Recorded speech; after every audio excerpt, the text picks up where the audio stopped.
Na mtazamaji, karibu tena kwenye Majira ya EBN Saamoja. Jina langu ni Emmanuel Maro. Karibu kwa taarifa ambazo tumekuandalia kwa kina. Na tukianza na taarifa za leo mtazamaji, kama kawaida unavyojua hii leo kumekuwa na kivumbi dhidi ya Kenya ambapo ilifunga Tanzania mabao 4-3 kupitia mikwaju ya penalty mtazamaji hapa jioni na kutinga finali ya Cecafa kwa wachezaji wasiozidi umri wa miaka 18. Hata hivyo pande hizo mbili zilitoka sare tasa baada ya muda wa ziada wakati wa mchujo wa nusu finali uliochezwa katika uwanja wa Jomo Kenyatta mjini Kisumu. Kenya sasa itamenyana na majirani wake Uganda kwenye finali katika uwanja huo siku ya Ijumaa baada ya Uganda kuifunga Rwanda bao 1-0 katika nusu finali ya kwanza iliyochezwa hii leo asubuhi. Okwera piga. Aroko anafunga basi matumaini ya Kenya yako vizuri, lakini Sharif Wilson ya moto amekamata Biblia. Nick Mwendo wa shirikisho amekamata Biblia. Wote wanamwombea Cecafa. Mashabiki wamenyanyuka kwenye viti vyao. Hii ni penalti ambayo akiweka kiniani Kenya kwenye finali. Cecafa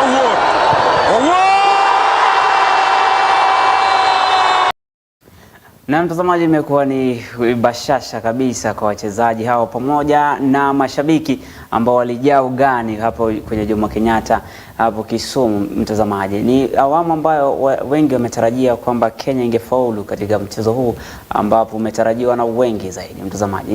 Ikiwa ni wiki mbili ya pili, walimu wa sekondari ya msingi wakiendelea kuteta kuhusu kutoajiriwa na mazingira duni ya kufanyia kazi. Walimu hao kaunti ya Makueni wametishia kutorudi darasani mwaka ujao Januari shule zitakapofunguliwa, na iwapo hawataajiriwa kazi za kudumu kama walivyoahidiwa na serikali kupitia mwajiri wao. Wakizungumza, walimu hao kaunti ya Makueni wamesema kuwa hawataendelea kufanya kazi iwapo watakuwa wanapokea kima cha mishahara midogo ya 17,000, wakitaja hawanui kusaini upya kandarasi ya mwaka ujao. Wakizungumza na chama cha kupeta wila Makueni wamesema kuwa kata hataendelea iwapo matakwa yao hayatatimizwa kutokana na ukosefu wa miundo msingi na maabara katika kitengo hicho, wakishinikiza kuondolewa shule za sekondari ya msingi, kuhamishiwa shule za upili na kuwepo ongezeko la bajeti kuhusu masomo hayo. We cannot continue teaching while we are being paid 17,000. We are tired. We are tired as teachers. We are demotivated, and we are telling our employer that we are not going to renew this contract unless we are confirmed on pensionable and permanent terms. Yes. And we feel that we have been betrayed. Yes. Our abilities as teachers has been ridiculed. Yes, this JSS thing should not be in primary schools. They should be moved to secondary schools. Moved to secondary schools. Simply because in primary schools there are no facilities. We don't have equipped laboratories. Yes. We don't have people to consult. Yes. When we go to secondary schools, we have our mentors there, there are labs, and we are going to teach well because there will be team teaching. We are humbly calling the government. We are humbly calling our members of parliament, kindly go back to parliament, institute a supplementary budget, allocate this money, and let our teachers be confirmed on permanent and pensionable terms. This has nothing to do with nut and carpet. We are dealing with the issues that have been experienced. CBC has gone for 1 year in our primary schools. These teachers can bear witness. Some are trained in Kiswahili and history, and they are being forced to teach home science and integrated science. I know there are no labs. You can agree there are no labs in the primary schools. Some have been borrowing the adjacent labs in their day secondary schools close to the primary schools to do the practicals. CBC is purely practical. Let it go to where the labs are. Na mtazamaji, tukivuka kwenye kaunti ya Nyandarua katika njia moja wapo ya kuimarisha na kukuza maendeleo katika manispaa kaunti ya Nyandarua, gavana wa Nyandarua Daktari Moses Badilisha amezindua na kuagiza wanachama wapya wa manispaa mpya iliyoundwa ya Majira ya mhandisi ya Olkalau. Wanachama hao wa bodi waliapishwa Jumatatu katika makao makuu ya kaunti ya Olkalau, huku gavana akiwataka kuwa vichochezo vya maendeleo endelevu ya manispaa ya kaunti hiyo nzima ili kukuza uchumi wa kaunti hiyo na kutekeleza maendeleo kwa wananchi. We are here on a mission to launch our new boards. We are happy that we are here today. It has not been easy. I can tell you, when we planned to have these municipalities added, it was not easy. It was competition across the country. And I remember we spent sleepless nights. I appointed a committee which did a tremendous work. They sat here, I don't know for how many hours, because we were rushing against time, until we were able to charter the two municipalities, that is Engineer and Majira. We are also happy that now we have fully constituted Orokarao municipality. And this being our county headquarters, we thought it was important that we have full membership. People of integrity, people who are knowledgeable, so that they can come and back up the team that was there. So today, I'm happy to realize that the objective we had when we carried out all these exercises, I'm happy that now it's going to be accomplished. So board members, here you are, Engineer and Majira. Remember, we have not officially launched the board there. Today we are launching the board members. But we are coming there to launch the municipality. The municipalities belong to the people of Nyandarua. Na mkwineko, maafisa wa tume ya maadili ya kupambana na ufisadi EACC walipiga kambi katika kaunti ya Murang'a kwa lengo la kuhamasisha umma kuhusu ufisadi. Vincent Okongo ambaye ni afisa wa EACC alisema tume ya EACC itatoa ripoti kuhusu hali ya ufisadi nchini inayoendana na kauli mbiu ya mwaka huu ambayo kwa mabano ni kuungana dhidi ya ufisadi. Okongo aliongeza kuwa tume hiyo pia itatoa ripoti kutoka kwa uchunguzi uliofanywa ikieleza jinsi mashirika mbalimbali ya serikali kuu na zile za kaunti zilizofanya katika vita dhidi ya ufisadi, kama anavyotuarifu Toromo Dennis. Maafisa wa tume ya maadili na kupambana na ufisadi nchini EACC wamekita kambi katika kaunti ya Murang'a ili kuendesha msururu wa shughuli miongoni mwa wakazi, ikiwa ni kuhamasisha umma na kongamano la washikadau ili kutoa ufahamu kuhusu ufisadi. To a commemoration on the 9th, which will be Saturday at Murang'a University of Technology, to sort of have a very clear understanding of where we are at in terms of the fight against corruption in the last 20 years, in line with the UN Convention Against Corruption theme of UN UNCAC at 20. Uniting the world against corruption. Wakiongozwa na Vincent Okongo wamesema tume hiyo itatoa ripoti kuhusu hali ya ufisadi nchini inayoendana na kauli mbiu ya mwaka huu ya kuungana dhidi ya ufisadi. Pia aliongeza kwamba tume hiyo pia itatoa ripoti kutoka kwa uchunguzi waliofanya ikieleza jinsi mashirika mbalimbali ya serikali na serikali za kaunti zimefanya katika vita dhidi ya ufisadi. That is going to help Murang'a County to know where the weaknesses, where the challenges are, and make recommendations on what they need to do to strengthen accountability, improve service delivery to the people of Murang'a County. We are also soon going to release a survey report that ranks national government entities as well as the county government on how they are faring on. The preliminary findings are that Murang'a County is not doing very badly.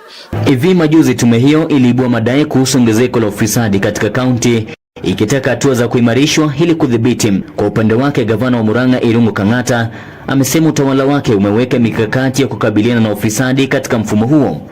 Kama kaunti tumejaribu kung'ang'ana na ufisadi kwa njia mbalimbali. La kwanza ni mfanyikazi yote ambaye atakuwa ameshtakiwa na mambo ya ufisadi, bila shaka tutachukua hatua. Kang'ata pia alifichua kwamba maamuru wafanyikazi wawili wa serikali ya kaunti hiyo kulipa shilingi mwambia arudishe takriban 1800. Kunaye pia mwingine tumemwambia hivyo ambaye yuko katika idara ya ukulima. Pili, tumeleta mambo ya automation. Watu wanatumia mbinu za kisasa kulipa pesa mbalimbali, kwa mfano parking, cess zile zinalipwa katika soko zetu. Pia kuna hospitali watu wanalipa pesa na njia za kisasa. Kamanda wa kaunti ya Murang'a David Kainga alisema huduma ya polisi ya kitaifa imechukua msimamo wake katika mapambano dhidi ya ufisadi na kuwataka maafisa hao kuendesha majukumu yao kwa uadilifu. We have taken our position as police officers to enlighten them that they are supposed to found involved and in addition to that we are ready to investigate any matters that are corruption related and we are prepared. Na mtazamaji, taarifa hiyo tutakuwa tukirejelea mwendo wa saa 3 na tukisonga mbele katika hatua za kuimarisha na kukabiliana na ufisadi humu nchini. Katika idara ya ukaguzi wa fedha kwa ngazi ya serikali, mkuu wa utumishi wa umma Felix Koskei amewataka wakaguzi wa hesabu katika idara za serikali za kaunti na ile ya kitaifa kutia bidii kumaliza kasoro za kazi hiyo ili kuzuia maswali yanayotokana kutoka kwa mkaguzi mkuu wa serikali. Hata hivyo, kulingana naye, ukaguzi wa hesabu za serikali bila kasoro ni mpango unaolenga kupambana na ufisadi humu nchini. Ukaguzi wa sufuri ambao ulizinduliwa mwaka huu unalenga kusaidia serikali kushughulikia maovu mengi yanayohusiana na ufisadi humu nchini. Koskei pia aliwaonya wakaguzi dhidi ya ushawishi wowote unaoweza kusababisha udukuzi wa ripoti ya ukaguzi na kuwataka kuzingatia uadilifu katika sekta hiyo. Any public official anywhere should put their foot down and ignore any legal instructions and report the same. And we are ready to protect our officers who are doing the right thing. And so far, we've not had direct reports for people who have been threatened, but we shall take immediate action if we find that there is anybody in government who threatens their juniors because they are doing the right thing. We are not going to condone and we are not going to accept. Na mtazamaji, huku mvua kubwa ikiendelea kunyesha humu nchini, kaunti ya Isiolo imeendelea kurekodi idadi kubwa ya waathiriwa wa mafuriko, huku wengi wakiachwa bila makao. Wakazi wa kaunti ya Isiolo wametoa wito kwa viongozi serikalini kuongeza msaada inayoelekezwa kwa familia zilizoathiriwa na mafuriko. Kufikia sasa familia 18,000 zimehamishiwa kutokana na makazi yao kufurika huko Isiolo.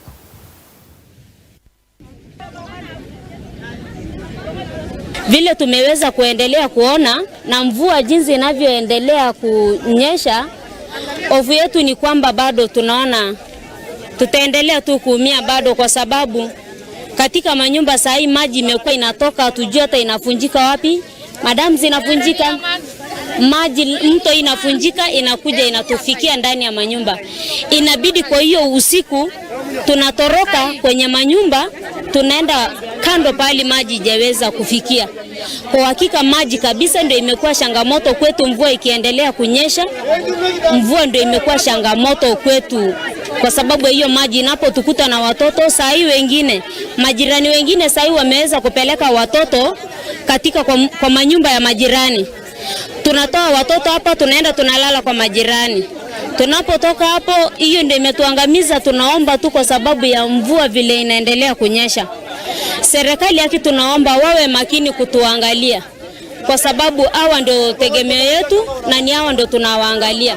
Kwa hakika kama hawa serikali yetu wanatutazama saa hii kulingana na ile hali tuko, tunaendelea kuangamia na hawa, kwa sababu sauti yetu ifikie president wetu, magavana wetu, wajaribu kutazama sio kijiji nusu ndio zimeweza kuangamia, ni watu wote kwa ujumla katika hiyo area ya Bura hakika wameweza kuumia.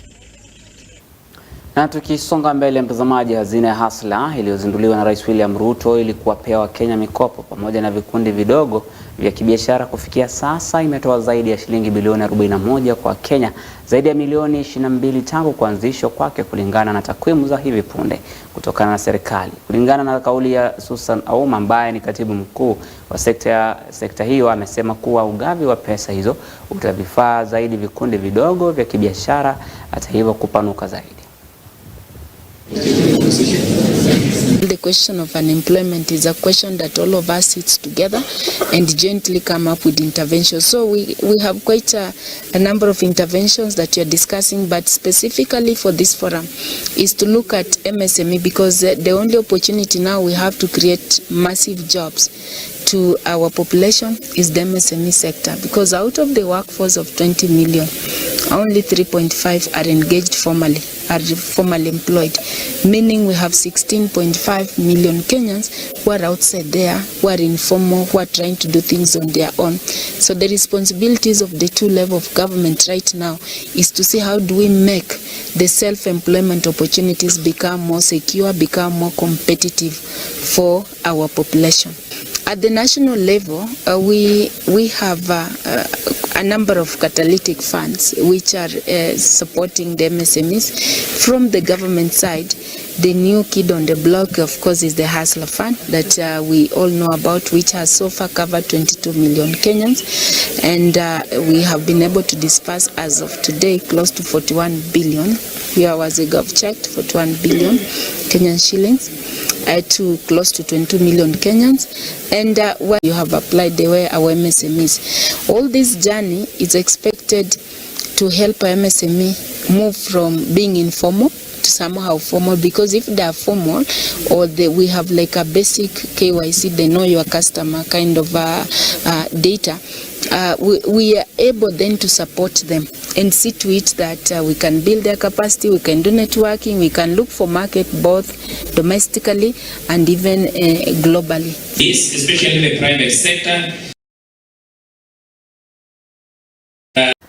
Na kwingineko katika kaunti ya Migori, wavuvi kutoka ufuo wa Guba Muhuru Bay walinasa boti 5 zinazoaminika kuwa za wavuvi kutoka Uganda, wakitaja ni kisa cha ulipaji kisasi baada ya boti 4 za Kenya kukamatwa na mamlaka ya Uganda. Wavuvi hao wamekerwa na kile walichokitaja si sawa kutokana na maafisa wa Uganda kukamata boti za Kenya ili hali wanavua kwenye mpaka wao na kutoingiliana kuhusu uvuvi ziwa Victoria. Wenyeji walisema wavuvi hao wa Uganda walikamatwa wakiwa kwa msafara wa kufua samaki ziwa hilo.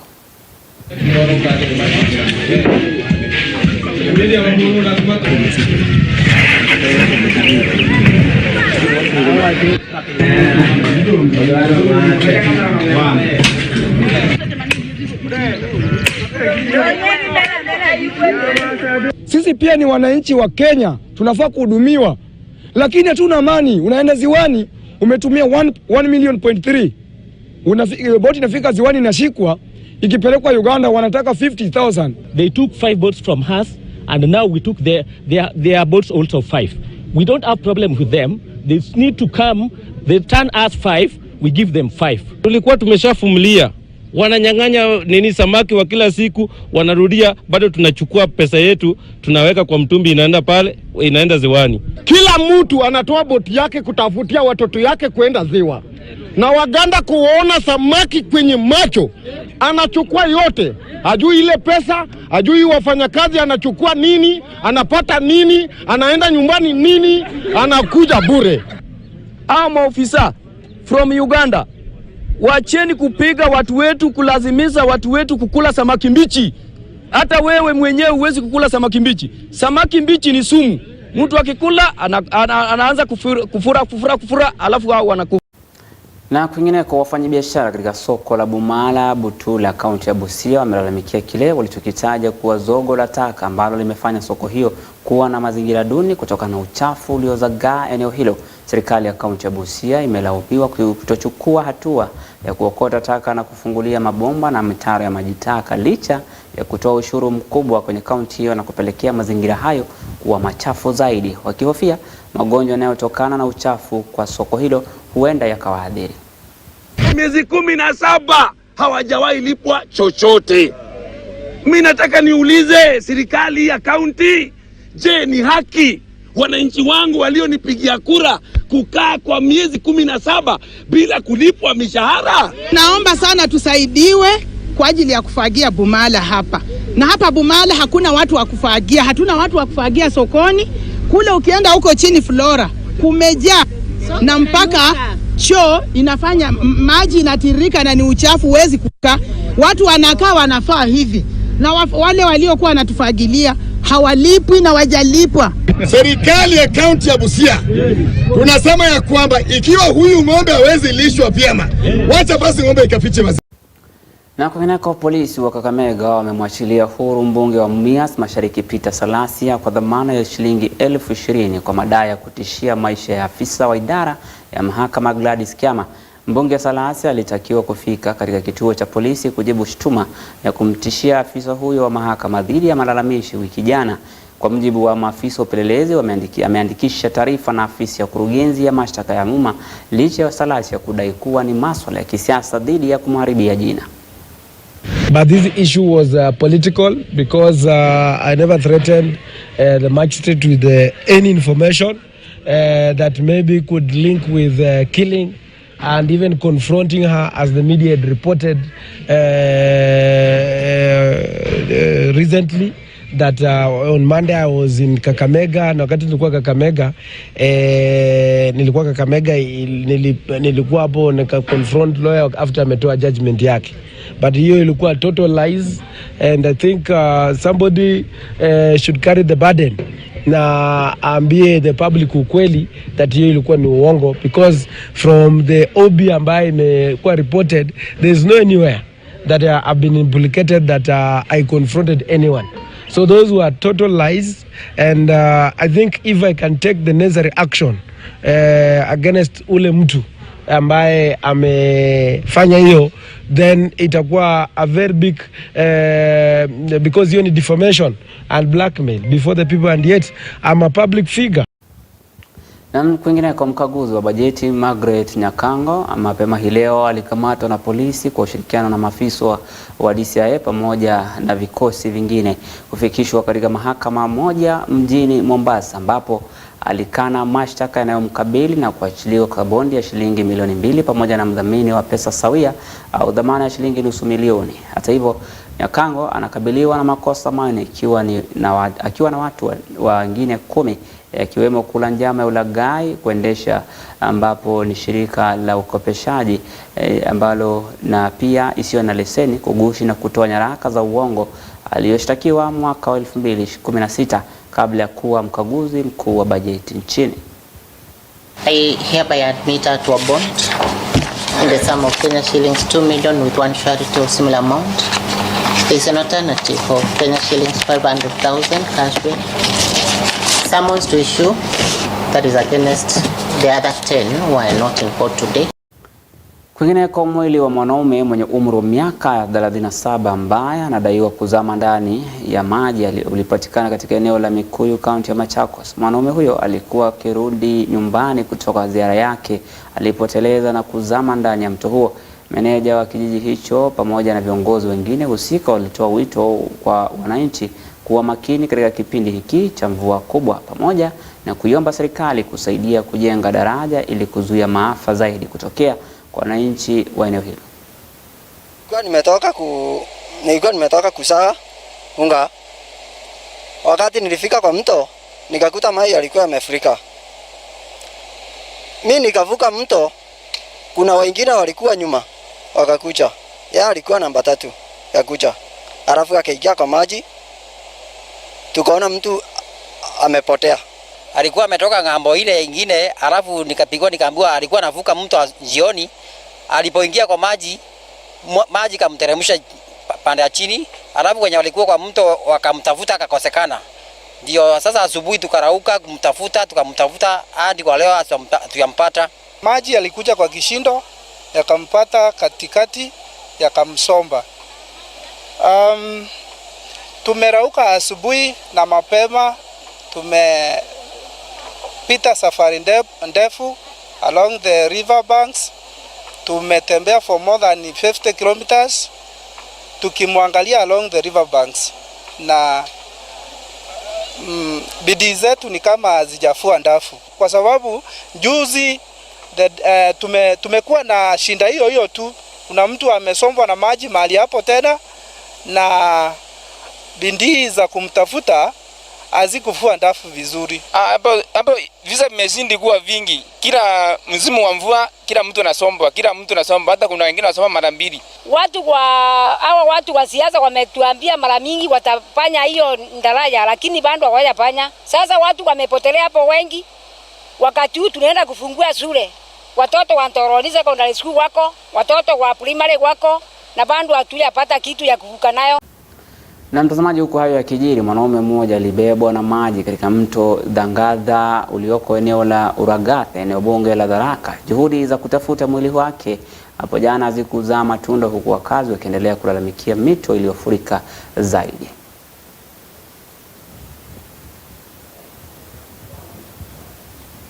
Siku ya Alhamisi niliweza kupata simu kutoka kwa village manager ama mkuu wa mtaa wa eneo la Kadhiani village, ambaye aliniambia mtu mmoja ambaye ni wa umri wa makamu miaka 37 hakuweza kufika nyumbani baada ya kuwa alikuwa ametoka kwenda tu kujifariji ama kukunywa mahali ambapo alikuwa ametoka kupata starehe zake, na hakuweza kufika kwa nyumba. Niliweza, kama ilivyo desturi yetu viongozi, kupiga ripoti katika kituo cha polisi cha Vota, na ambapo pia nilihamasisha wananchi tuanze kumtafuta. Tuliweza kumtafuta, lakini jitihada za kumpata hatukuweza kuzipata. Lakini kuamkia asubuhi ya leo tumepata habari kwamba kuna mwili umeonekana umeelea kwa maji katika kidimbwi kimoja ambao sehemu alikuwa ameenda kustarehe kwa kukunywa pombe ni ng'ambo ya boma yao. Basi tuliweza kufika hapo, tukaita maofisa wa polisi na DCI, wakaja na watu wenye nia njema, tukasaidiana kutoa mwili katika ile kidimbwi ambao ulikuwa umezama pale na maisha yake yalikuwa yamepotea.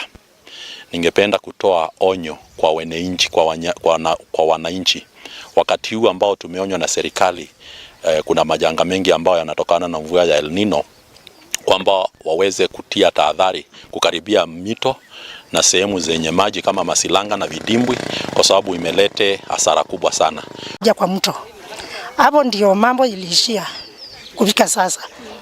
So kwa mto nini amepatikana kwa mto? Ametumbukia kwa mto. Alikuwa anatoka Mikuyu na alikuwa anaelekea nyumbani, na wakati wa kuelekea nyumbani ndio aliteleza na akaanguka kwa maji, na mambo yake ikaishia hapo.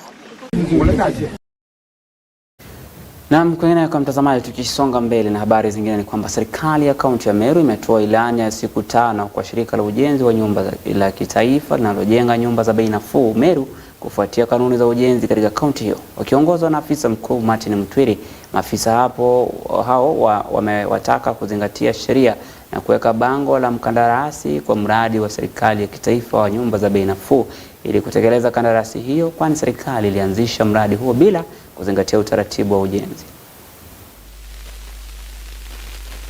Leo tumekuja kwa hii site yetu ya National Housing Corporation because wananchi walikuwa wameraise questions, wakaanza kuteta, wanauliza ni nini inaendelea hapa na wajui. So tumekuja hapa kudhibitisha kwamba huu mradi unaendelea hapa ni mradi wa national government under the affordable housing ile ya president. Na hii shamba tumeangalia rekondi zetu kutoka asubuhi, tumekuwa tukipekua rekondi na minutes na all the other documents, na tumedhibitisha hii shamba ni ya public but under the affordable housing program under the agency ya National Housing Corporation. Very well documented. Hii ni shamba ya National Housing Corporation na tunaanza mjengo hapo wa affordable housing. Mamlaka ya viwanja vya ndege humu nchini KA iliamrisha kuwalipa waathiriwa 189 waliofurushwa kutoka kwa makazi yao katika uwanja wa ndege wa Isiolo shilingi milioni 414 kama fidia. Wakihutubia wanahabari, wakazi hao walieleza furaha yao ya kupata haki baada ya mahakama kuamrisha fidia yao. Wakazi hao sasa wanaitaka kwa KIA kuheshimu uamuzi wa mahakama na kuwapa fidia zao, kwani wameongoja haki hiyo kutendeka kwa zaidi ya miaka 20 sasa, na haki hiyo iliyotolewa na mahakama ni funzo kwa wanyakuzi wa ardhi. Leo tumepata furaha ya kwamba katika Isiolo historia ilifanyika ya kwamba kesi ambaye iliamuliwa vizuri kwa njia mzuri na judge ambaye ako kwa kotini, tunamshukuru sana Njoroge, anaitwa Njoroge, judge mkuu, tunashukuru sana. Ya pili tunasema enough is enough, tumetosheka kabisa. 1992 tulikuwa tunalima shamba huko, tunajenga manyumba ya kidogo kidogo ambaye tunakaa mchana ndani. Baadaye watu ya airport walikuja kutuvamia wakatuondoa pale. Kutoka 1992 205 ndio tena tumefaulu kupata ploti kwa njia ambaye ni halali. Malipo ile koti iliamua ya shilingi 2,190 tafadhali, bila tashwishi yote. Kiasi ile mmetuvumulia, kiasi ile mmetuteza imetosha sisi, lakini kwa amri ya Mwenyezi Mungu na amri ya kotini tumefika leo mahali tu. Na mtazamaji, ni tuko sasa tuliokuandalia Majira ya Saamoja. Mwendo wa saa 3 tutarejelewa na mengi zaidi katika lugha ya King'eng'e na Sintenanjala. Usiende mbali, jina langu ni Emmanuel Maro na kutakia usiku mwema.